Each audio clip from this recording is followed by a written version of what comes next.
Bagaimana yang kita bincang dalam bab penzinaan hari itulah, ya. Kita dah bincang zina, definisi zina, zina dengan mayat lah, apa semua kita dah bincang hari itu kan. Jadi kesaksiannya apa semua tu kena sebegitu rupa lah. Kalau kita tak boleh bawa saksi sebagaimana dia dikehendaki, kita pula yang kena tuduh sebagai orang yang menuduh orang lain zina tanpa saksi. Adapun tuduhan-tuduhan yang lain, ya, tuduh orang curi, tuduh orang apa-apalah yang terutamanya yang menjatuhkan maruah seseorang lah, ya. Jadi kat situ bukan tuduh saja, dia sebut kat sini juga termasuk dalam mencaci, memaki dan menjatuhkan maruah orang. Kat sini dia kena takzir. Bila kena takzir, dia tidaklah sampai tahap hudud, ya. Nah, dia diserahkan kepada kerajaan lah untuk menentukan hukumannya, ya. Kadang-kadang kita tuduh orang nipu ke kan. Tipu je tu bukan bukan apa pun, bomoh lah kononnya kan. Ada sakti lah apalah bomoh-bomoh ni kan, ya. Bolehlah doa ke apa ke kan. Saya minggu lepas ke 2 minggu lepas pergi masjid Kapar. Sampai kat pagar masjid tu ada India tahan saya. Anaknya demam lah, Imam. Anak saya demam lah, Imam. Boleh tolong ke? Dia suruh saya jampi anak dia. Aku tengok sana kuil, sini masjid. Datang ke sini juga orang ni. Kata ini dia ni dah biasa ke datang apa kan. Saya kata saya bukan orang masjid ni kata kan. Nantilah saya tanyakan dulu orang imam masjid sini kan. Takut dia dah biasa kan. Habis mayang jumpa imam, "Mam, tolong baca Fatihah, ada bayi dia demam." Eh? Dia kata memang banyak lah India datang sini minta. Bila demam ke, cerit berit ke apa, dia kata datang. So imam buat apa? Saya baca Fatihah kan, kat air tu bagi dah. Okey lah. Jadi tuan-tuan pun kok tiba-tiba ada orang datang surau ni minta air jampi, tengok imam tak ada, Bilal tak ada, tuan-tuan lah. Sampai air mineral tu, buka betul, Bismillahirrahmanirrahim, Alhamdulillahirrahmanirrahim, Waladhalin, amin. Bagi kat dia. Ya. Gitu je. Sebab dulu ada kawan kita, tak nak sebut nama lah, tuan dia kenal. Dia nak pergi sembahyang Jumaat. Orang datang, ada India juga datang rumah dia. Minta tolonglah bagi air ke apa ke, anak dia dah demam, pergi kuil sana tak baik, pergi sini tak baik. Dia pun nak buat apa, dia masuk ambil air mineral, puh kata dia. Bagi kat India tu. Minggu depan Indianya datang bawa hadiah. Anaknya baik demam. Dia pun jumpa saya. Ustaz, saya ni berdosa tau Ustaz. Saya duk buka untuk botol puh bagi demam baik dia Ustaz. Saya kata kenapa tak dibacanya Fatihah je kan. Fatihah tu kan. Itulah doanya dengan Fatihah lah. Oh iya ya. Saya puh pun dah baik kata. Sebab imam selalu baca Quran kot. Dia kata kan. Jadi dapatlah barokah lagi tu kan. Lepas tu kok lah dia. Tuan-tuan baca lah. Ya. Okey. Kita tuduh orang. Ni tadi cerita tuduh lah yang tadi tu jampi. Jadi baik tak baik itu ketentuan Allah Ta'ala kan. Ya, usahlah. Dan dia, Nabi ajar suruh baca Fatihah kan. Bacalah Fatihah tu. Sampinglah usaha-usaha yang lain. Sebab kadang-kadang orang-orang kita ni, bila yang hospital tu dia tak rasa tu perubatan Islam. Itu masalahnya. Walhal hospital tu, semua perubatan Islam tu. Kan? Cuma tak rasa. Bila perubatan Islam, air, sirap-sirap, jampi-jampi. Kan itu bedah tu pun perubatan Islam. Ya? Nabi pun kena bedah kan. Nabi benar bedah kan. Siapa bedah Nabi? Jibril bedah Nabi guna laser tu. Kan? Sebab Jibril tu dia cahaya syadidul quwa, dia cahaya yang lebih daripada infrared, lebih daripada laser. Sebab tu Dia belah Nabi tu tak ada kesan. Jadi laser tu pun kau nak laser mata ke, kalau berani saya seram sikit. Alah ustaz asyik tukar spek je, laser lah matanya. Seram pula kalau tak nampak terus kan. Tak apalah, tengah seram tu biar lagi lah, pakailah mata ni kan. Alhamdulillah, boleh nampak lagi kan.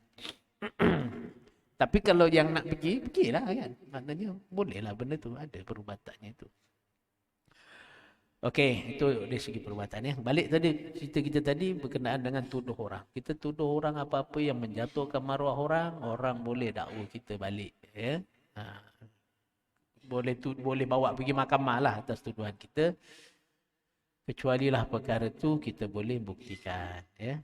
Dan tujuan kita tuduh tadi apa? Kalau semata-mata nak biar jatuh maruah orang ke apa, tak payah. Tapi kalau tujuannya nak menyelamatkan orang lain daripada kejahatan orang tu, sampai kita pula kena bawa saksi, tak apalah kan. Ini kadang-kadang saja buat cerita apa semua. Lepas tu tak ada apa pun kan.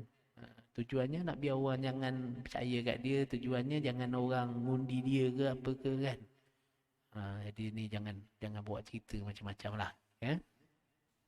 Tapi kalau dia satu yang benar suruh jadi saksi, silakan lah kan ya. Okey. Menuduh seorang yang baik lagi suci berzina tanpa mengemukakan 4 orang saksi lelaki yang adil, hukumnya adalah haram. Pertama, hukumnya haram ya. Termasuk dalam dosa besar. Dalam haram, dosa besar. Wajib dikenakan hukuman had qazaf. Kena pula hukum. Bukan sahaja benda tu haram tapi tak ada hukuman. Ya, tapi dalam haram, dosa besar, ada hukuman. Jadi kita kena faham, dalam Islam ni bukan hanya balasan akhirat itu sahaja. Hukuman dekat dunia ni pun Islam tentukan. Ya.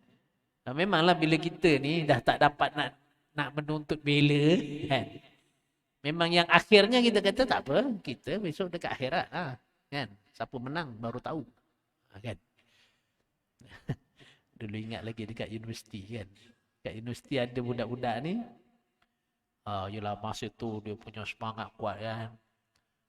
Nak buat konsert dekat universiti pun. Demonstrasi M. Nasir nak buat konsert. Kan. Dalam demonstrasi kenalah pergi mahkamah universiti. Tata tertib. Yang dakwa dia, yang hukum pun dia juga. Jadi budak-budak tak puas hati ya. Tak apa, nak hukum ke akhirat besok tengok siapa betul siapa salah. dah tak boleh nak melawan kan. Takut juga dia. Panggil pula apa ni? Pensyarah undang-undang pula panggil, sambung lagi sidang. Dah jatuh. Kena pula yang datang tu fakulti undang-undang pensyarahnya perempuan. Tak pakai tudung pula tu. Soalan pertama daripada kawan-kawan ni, antara saya buat demonstrasi menghalang M. Nasir buat konsert yang lara dengan puan yang tak pakai tudung ni, mana bagus? Mana yang Allah lebih redha? Lagilah panas. Ni kawan-kawan lah dulu kan. Kena hukum jugalah kan. Dari segi peraturan universiti salah lah kan. Tapi dari segi hukum Allah belum tentu salah kan. Tapi ini bila kita kata hudud, hukuman yang Allah Ta'ala dah tentukan ya, kena hukum. Dia bukan sekadar balasan akhirat, kena hukum. Okey, jadi hukumannya apa? Hendaklah disebat sebanyak 80 kali sebat dan tidak boleh diterima penyaksiannya selama-lamanya kerana dia adalah orang yang fasik. Tuduh zina ni berat ya. Kalau dia tak boleh bawa saksi yang cukup, hendaklah sebat 80 kali sebat. Sebat depan orang ramai.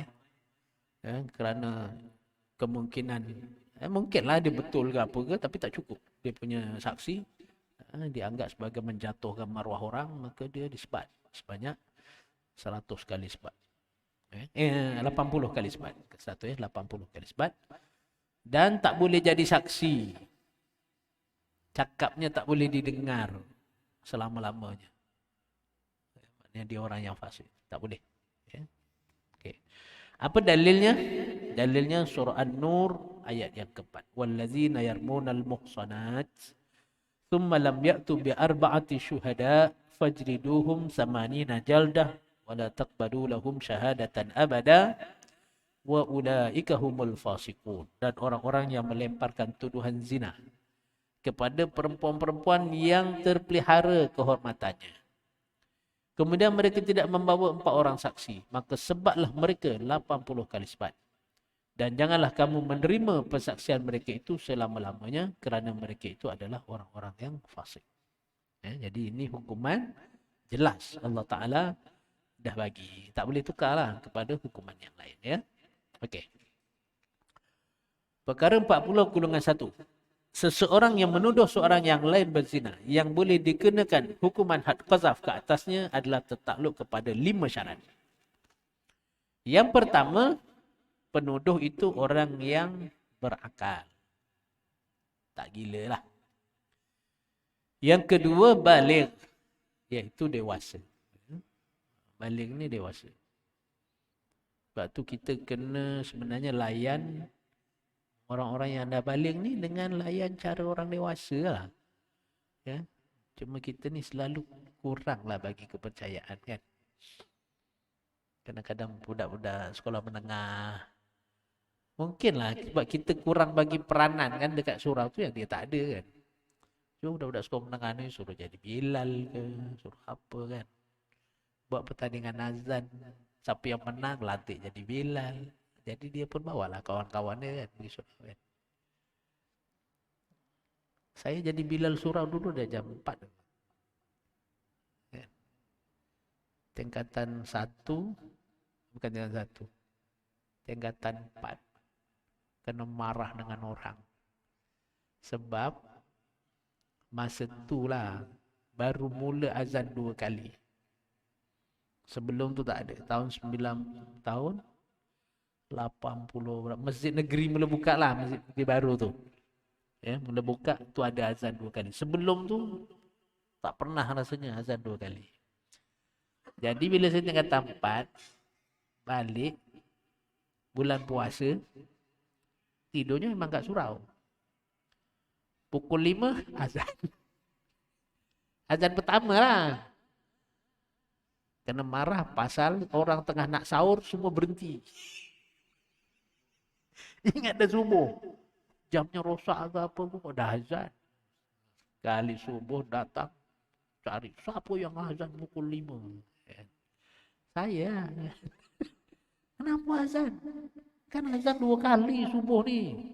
Wah, kena marah dulu lah. Orang tengah nak sahur, berhenti kalau kabut. Macam-macam kan. Sebab tu kena berani buat perubahan. Kena berani buat perubahan. Tapi bagi tahu orang ramai lagi bagus lah kan. Masih tu ilmunya belum ada. Sekarang ni biasalah azan 2 kali kan. Tak tu, surau ni azan 2 kali kan? Sekali je. Takut sekali pun lambat imam. Boleh lah sekali boleh, 2 kali boleh. Okey. Okey. Jadi kalau ada orang azan 2 kali kat sini jangan dimarah lah. Cuma kalau boleh istiqamah lah. Kalau sekali tu jadi orang keliru kan. Okey, tadi balik dewasa. Dewasa ni dah bertanggungjawab. Semua bertanggungjawab macam orang dewasa lah. Cuma masalah kita dekat undang-undang Malaysia ni 21 pun baru dia dianggap salah tu jenayah orang dewasa lah. Bawah tu dia tak, dia masih lagi juana kan. Jadi dia punya hukuman pun tak kurang lah banding dengan ni kan. Okey, yang ketiga kemahuan sendiri. Dia tuduh tu bukan dia dipaksa untuk tuduh orang. Tiga, mengetahui haramnya menuduh. Bukan mengetahui hukuman bagi orang yang menuduh. Tahu. Sebenarnya kalau orang Islam tak tahu menuduh orang ni haram, pelik sikit lah. Tapi mungkin ada. Mungkin ada. Sebab orang-orang yang baru masuk Islam tu pun banyak benda yang Kita jangan expect dia tahu semua benda lah kan. Dia mana masuk Islam. Kadang-kadang dah bertahun-tahun masuk Islam pun ada benda yang tak tahu lagi. Kan? Saya pernah jumpa orang masuk Islam, anaknya tu pun dah masuk universiti. Bila cerita pasal qada puasa pun dia tak tahu. Kan? Dia ingat macam sembahyang tak payah qada. Pun ada. Jadi maknanya adalah mungkin orang yang tak tahu. Ya? Okay, jadi tahu haramnya qazaf. Kemudian bukan ibu bapa dan datuk kepada orang yang dituduh. Ya, kalau bapa tuduh anak dia zina, bapa tu tak boleh kena qazaf. Kerana secara umumnya bapa ni dia tak akan tuduh anak dia lah, kerana itu maruah dia sendiri. Kan? Datuk dia tak akan tuduh cucu dia kerana maruah dia. Kan? Maknanya kalau dia tuduh tu memang orang kata dah hampir benar lah. Ya? Saya tak adalah kata benar, takut setengah orang ni tak betul dia punya hubungan anak dengan mak kan. Sebab tu tuan-tuan pun dengar ada anak maknya bagi rumah, kononnya biar senang kalau maknya mati besok, anaknya dah rumah je dah nama anaknya, rupanya maknya belum mati dah dialau dengan anak. Kan? Kan ada kes macam tu kan. Jadi ini benda yang tak di luar kebiasaan lah sebenarnya kan. Tak apa nak waras lah kita kata. Walaupun yalah orang gila harta ni kita tengok macam tu lah kadang. Kan? Jadi dari segi hukum Islam kalau bapa, datuk, tuduh anak, tuduh cucu, yang ni dia tak boleh kena qazaf. Okey. Jika orang yang menuduh itu gila atau kanak-kanak yang belum balik, tidak boleh dikenakan hukuman qazaf ke atas mereka berdasarkan hadis Rasulullah sallallahu alaihi wasallam yang diriwayatkan oleh Imam Bukhari. Rufi'al qalamu an salasah. Anis sabi hatta yahtalim, wan naim hatta yastayqiza, wal majnun hatta yafiqa. Allah tidak akan menyiksa 3 golongan manusia. Kanak-kanak sampai dia balik, orang tidur sampai dia bangun dari tidurnya, dan orang yang gila sampai dia sembuh dari gilanya. Jadi kita bukan orang gila, kita waktu tidur macam mana, maka kalau kita terlajak dan sebagainya ada kefarduan ke apa ke waktu kita tidur tu, kita tidaklah dipertanggungjawabkan, cuma mungkin kena qada, kenapa begitu ya, tidak dihukum kan. Dan kalau masih kanak-kanak lah, ya, bila melakukan kesilapan tu dia tidak ada berdosa, tak berdosa, ya. Dan bapa pun tak tanggunglah dosa anak tu, ya. Kita tak tanggung dosa anak itu, cuma kita kena ajar anak itu. Kalau kita tak ajar, akhirnya kita berdosa kerana tidak mengajarlah, bukan kerana perbuatan anak tu sendiri, ya, tapi kerana kita tidak mengajar. Tapi kalau kita telah mengajar, ya, untuk dia menjadi orang yang soleh, tapi masih lagi dia menjadi orang yang maksiat ke, dia jadi murtad ke apa ke contohnya kan, ya, maka tidaklah menjadi tanggungjawab bapaknya, kerana dia telah memberi didikan yang sehabis baik yang dia boleh bagi lah kan. Sebab itu kita tengok ada juga di kalangan isteri Nabi yang kufur kan. Sebab tu Allah kata dalam Quran kan, Allah Ta'ala bagi contoh 2 orang kan, satu wanita yang suaminya Nabi tapi kufur kan, isteri Nabi Lut, isteri Nabi Nuh kan, ini. Dan Allah juga bagi contoh 2 orang perempuan yang soleh tapi suaminya kufur, isteri Fir'aun kan. Jadi ini ya, apa ni, orang yang Allah Ta'ala bagi inilah ya. Okey. Kemudian seorang yang dipaksa untuk buat tuduhan bukan dengan kemauannya sendiri, menuduh seorang yang lain berzina, tidak boleh dikenakan hukuman had qazaf. Kerana sabda Nabi sallallahu alaihi wasallam, rufi'a ummatil khata' wad nisyan wa mastukrihu alaih. Allah menghapuskan dosa umatku yang terlupa dan tersalah, dan dosa mereka yang dipaksa melakukan satu kesalahan. Satu, lupa, ya. Ya. Lupa tak tunaikan zakat. Kalau betul lupa lah, bukan buat lupa kan. Lupa tak semayang. Biasa semayang kat surau, hari tu entah apa tak pergi surau, lupa terus. Besoknya baru, semalam aku macam tak sembahyang lah, fikir balik, lupa terus. Nah, waktu tu kau tahu lah. Waktu tu sembahyang, waktu ingat. Kerana dia terlupa. Ataupun dia tersalah. Ataupun yang dipaksa. Jadi berdasarkan hadis ini, maknanya orang yang dipaksa menuduh, diugut dengan berbagai ugutan lah, maka dia tak bolehlah dikenakan hukuman. Okey. Saya baru ni bacalah beberapa kes dekat Amerika lah. Polis dia paksa orang mengaku nampak orang ni membunuh. Itu selepas 40 tahun orang tu duduk dalam penjara, saksi tadi mengaku kena paksa. Ya Allah, bayangkan siksanya orang hidup 40 tahun dalam penjara. Dan akhirnya kerana kesalahan itu melibatkan polis apa semua, dia dapat pampasan jugalah. Tapi pampasan pun walaupun berapa juta dapat, umurnya dah tinggal berapa hari aja, kan? Katalah dia kena tuduh umur 20, dah duduk penjara 40, dah 60 tahun. Dah tinggal berapa hari lagi nak mati pun kita tak tahulah, umur panjang lah kan. Tapi maknanya gembira-gembiralah bebas tu.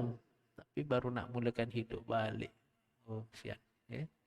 Ini kadang-kadang yalah, dalam menentukan hukuman dunia ni bolehlah jadi kesilapan itu. Sebab tu dalam kaedah Islam tudra'ul hudud bisyubhat. Kalau ada keraguan, Allah kata gugur, jangan dihukum. Sebab tu bila hakim nak jatuhkan hukuman tu, dia kena betul-betul yakin betul lah, kan? Tapi dalam keyakinan tu berdasarkan kepada bukti pendakwa dan peguam bela lah, tu je yang dia boleh nilai. Dan kalau akhirnya salah, nak buat macam mana? Kerana itulah pertimbangan terbaik yang dia boleh buat, kan? Sebab itu ada kes zaman Nabi dulu, ada orang macam berebut sempadan tanah lah, senang cakap begitulah, berebut sempadan tanah. Ini dia orang kampung, nak pergi mahkamah, nak bercakap dengan Nabi pun dia takut, kan? Dia orang kampung, kan, nak cakap ini dakwa kat mahkamah ni, Allah tak dapat, tak apalah daripada pergi mahkamah. Macam itulah kan orang kampung, kan. Tapi kalau orang yang memang dah kerjanya naik turun mahkamah, tak takut apa dia, kan? Katalah lebih-lebih pun ni, kan, temberang kat mahkamah pun bukan hakim tahu. Macam itulah lebih kurangnya, kan. Sebab itu bila selesai, Nabi kata apa? Nabi kata, aku buat hukum ni berdasarkan hujah lah. Jadi hujah kau tu betul, jadi tanah tu kau punya lah. Tapi ingatlah, Nabi kata, kalau misalnya tanah tu sebenarnya orang tu punya, dan kau tipu sehingga aku bagi tanah tu, dekat akhirat besok 7 petala bumi aku tanggung, kan? Jadi akhirnya orang tu mengatakan, ambillah balik tanah ni. Itu kerana orang yang masih ada maruah dan ada iman, kan?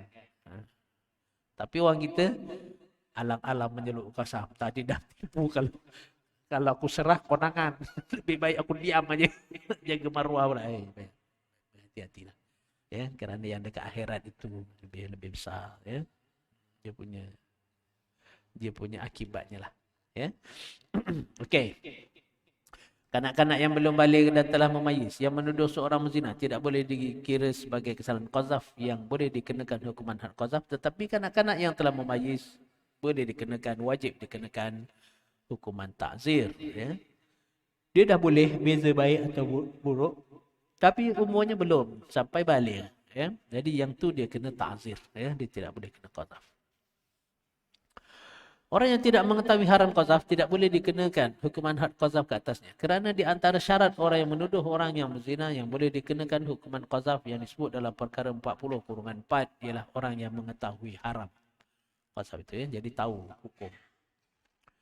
Yang keenam, jika seorang bapa atau ibu menuduh anaknya berzina atau datuk dan ke atas menuduh cucunya berzina, mereka itu tidak boleh dikenakan hukuman had qazaf sebagaimana yang disebutkan dalam perkara 40/5. Jadi maknanya, ya, dari sudut yang menuduh tadi, kalau bapa, kalau ibu, kalau datuk tak boleh, ya, tak boleh kena hukuman qazaf. Okey. Syarat orang yang dituduh. Orang yang dituduh melakukan zina yang boleh dikenakan hukuman qazaf ke atas orang yang menuduh secara palsu, mestilah orang yang dituduh itu mempunyai syarat berikut. Satu, orang yang dituduh tadi diketahui orangnya. Dikenal pasti orang yang dituduh itu sekalipun dia telah meninggal dunia. Ya, maknanya walaupun mungkin tak sebut nama, tapi yang disebut tu semua ataupun orang tahu siapa yang disebut. Ya, maknanya tuduhan itu terhadap perempuan tertentu. Kalau dia kata ada orang tu dia berzina, nak tuduh siapa? Nak dia tu nak dituduh atas kata dia menuduh siapa? Tak boleh. Tapi kalau dia kata ada dulu orang duduk sini alamatnya macam ni, nama tak sebut. Kan? Orangnya badannya macam ni. Orang pun tahu ni yang disebut orang tu ni. Jadi tertentu orangnya. Jadi orang yang tuduh tu boleh dikenakan. Walaupun orang tu dah meninggal. Ya. Sebab tu kalau kita kata apa? Dia ni anak kepada perempuan ni. Perempuan tu dah meninggal. Tapi masih dia dapat anak ni, dia tak ada suami ni. Maknanya kita dah kata yang mati tadi tu berzina. Kena bawa saksi. Kalau orang ni pergi report bahawa dia telah menuduh maknya yang mati tadi, yang telah mati tadi berzina. Maknanya nak kata walaupun yang dituduh tadi dah mati, yang menuduh tadi masih boleh dibicarakan apabila ada orang yang mengadu bahawa dia telah menuduh zina. Dan yang mengadu tadi dia kena bawa lah saksi dia. Waktu dia cakap tuduh tu mana saksinya apa semula kan. Itu kena cukup lah. Ya. Orang yang dituduh itu seorang yang baik dan bersih dari perbuatan zina dan terpelihara kehormatannya dari sebarang kejahatan. Maknanya dia tak boleh bawa saksi, orang tu memang orang yang baik apa semula kan. Ya. Bolehlah orang yang tuduh tadi kena hukuman qazaf. Seseorang yang menuduh seorang yang lain melakukan zina atau menafikan keturunannya, di mana orang yang menuduh itu tidak dapat membuktikan tuduhannya, maka orang yang menuduh itu wajib dikenakan had qazaf sebagaimana diperuntukkan dalam perkara 39 berdasarkan kepada surah An-Nur ayat yang keempat. Jika tuduhan itu bukan tuduhan zina atau bukan pula menafikan keturunannya, misalnya seorang menuduh seorang lain murtad atau minum arak atau mencuri, maka orang yang menuduh itu tidak boleh dikenakan hukuman had qazaf tetapi hendaklah dikenakan hukuman ta'zir. Ya. Ini kita kena faham tu. Apa dia hudud, apa dia qisas, apa dia ta'zir. Barulah bila kita sebut yang ni tak boleh kena hudud, yang ni tak boleh, ni akan pergi kepada ta'zir dan sebagainya. Ya, jadi dia pergi kepada kategori-kategori yang berubah. Bila ta'zir, dia akan pergi kepada ikutlah kerajaan. Buatlah undang-undang macam mana yang boleh menghalang orang daripada melakukan kesalahan yang sama. Ya. Tidak ada hukuman yang Allah Ta'ala sediakan khusus. Ya. Okay. Jika tuduhan seorang ke atas orang yang melakukan zina itu tak cukup syarat yang membolehkan penuduh tadi dikenakan hukuman had qazaf, maka penuduh itu hanya boleh dikenakan ta'zir sahaja. Tidak boleh dikenakan hukuman had qazaf. Ya. Jadi kalau kata tak cukup, dia punya syarat-syarat untuk dia dikenakan hukuman qazaf, dia akan pergi kepada ta'zir. Ya. Okey. Menuduh liwat. Seseorang yang menuduh seorang yang lain melakukan liwat tanpa satu bukti yang boleh menyokong tuduhannya, samalah hukumannya seperti menuduh seseorang melakukan zina. Kan kita dah bincang dalam bab zina hari itu bahawa liwat ni sama dengan zina. Ya. Sama ada yang meliwat atau yang diliwat, kalau dia suka sama suka, dua-dua dihukum zina.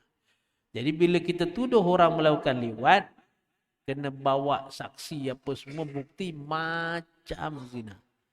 Kalau tak, kita dianggap kita telah menuduh tanpa saksi dan akan dikenakan hukuman 80 kali sepat. Ya. Jika tidak sabit kesalahan orang yang dituduh itu mengikut bukti-bukti yang disebutkan dalam perkara 28 perenggan 2 dan 3, maka orang yang menuduh itu wajib dikenakan qazaf sebagaimana dikenakan ke atas orang yang menuduh orang berzina yang diperuntukkan dalam perkara 39, sama ada yang melakukan atau yang dilakukan itu lelaki ataupun perempuan. Ya. Jadi bila kita tuduh orang liwat saja, mestilah nampak kemaluan lelaki tadi masuk ke dalam dubur lelaki ataupun perempuan itu lebih daripada kadar kemaluannya, cukup pula 4 orang dan sebagainya. Jadi kalau cukup itu bolehlah melakukan tuduhan kerana cukup buktinya. Tapi kalau tak cukup bukti, tak cukup pula orangnya, ada 2 orang je, apa, kita halanglah perbuatan itu dan kita buatlah report dengan kategori takzir lah. Kategori takzir. Bagi tahu saya 2 orang yang nampak apa semua, saya jadi tak cukup bukti apa semua untuk saya menuduh. Macam itulah. Ya.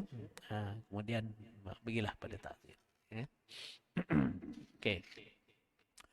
Seorang yang menuduh seorang yang lain dengan suatu tuduhan yang bukan satu perkara yang maksiat. Misalnya, seseorang mengatakan orang yang lain itu mandul. Tuduh mandul. Bukanlah dosa, bukanlah maksiat. Kan? Mandul tu bukan maksiat, tapi tuduh orang tu mandul. Itu jatuh maruah. Ya, memalukan. Tengok orang tak ada anak kahwin, tak ada anak, mati pucuk kau ni. Itu menuduh. Mati pucuk bukan dosa. Tapi kita tuduh orang mati pucuk itu jatuhkan maruah. Kan? Dan sebagainya yang seumpamanya. Maka orang yang menuduh itu boleh dikenakan hukuman ta'zir. Sekalipun tuduhan itu betul. Tuduh betul. Ada bukti. Ada bukti memang dia mati pucuk. Kan? Tapi bila kita tuduh tu, kita menjatuhkan maruah dia. Dia kata kat sini, sekalipun tuduhan itu benar, maka tuduhan itu memberi kesan buruk ke atas orang yang dituduh dan menimbulkan permusuhan dan sakit hati. Di mana hukuman ta'zir adalah untuk menghalang dan mencegah berlaku sesuatu perkara yang tidak diingini. Maknanya, kita tuduh orang macam-macam lah kan. Tuduh orang yang, bukan tuduh lah. Kita kata betul ni. Betul lah. Tapi benda tu menjatuhkan maruah.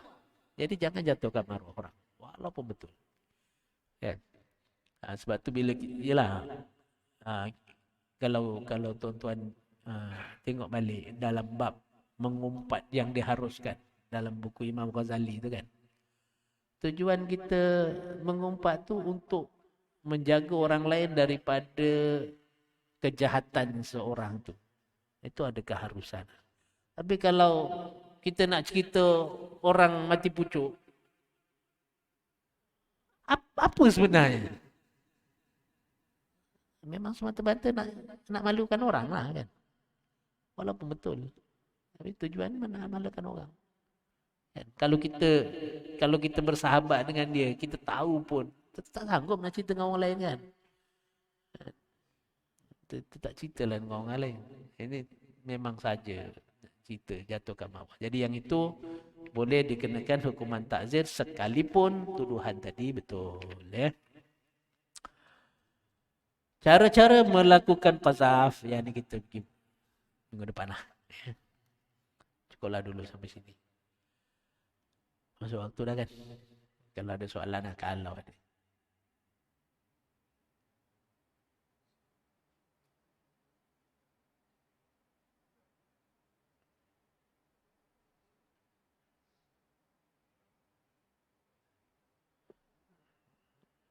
Okey, kalau tak ada kita tanggung tasbih kafarah dan suratul asr. Bismillahirrahmanirrahim. Assalamualaikum warahmatullahi wabarakatuh.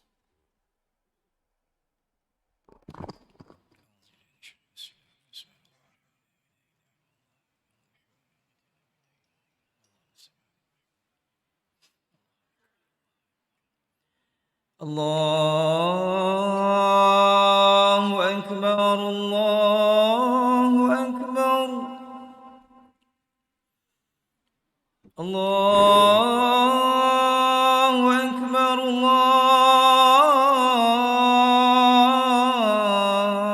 الله أكبر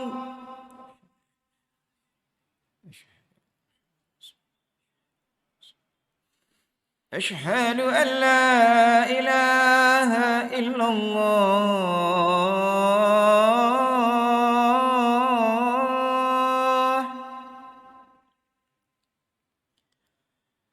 أشهد أن لا إله إلا الله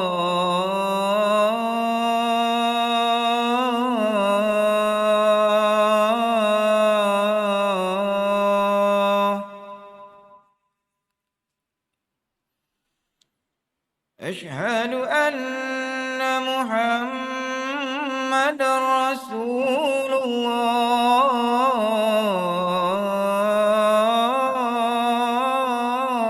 الله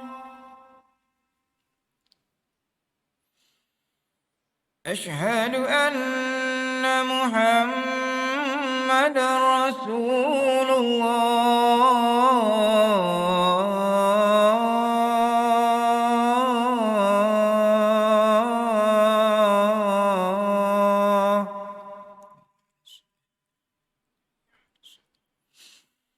حي على الصلاة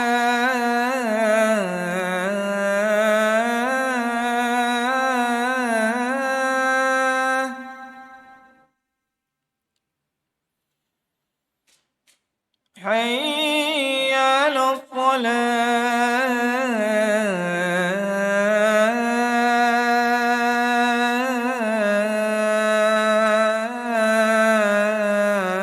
الصلاة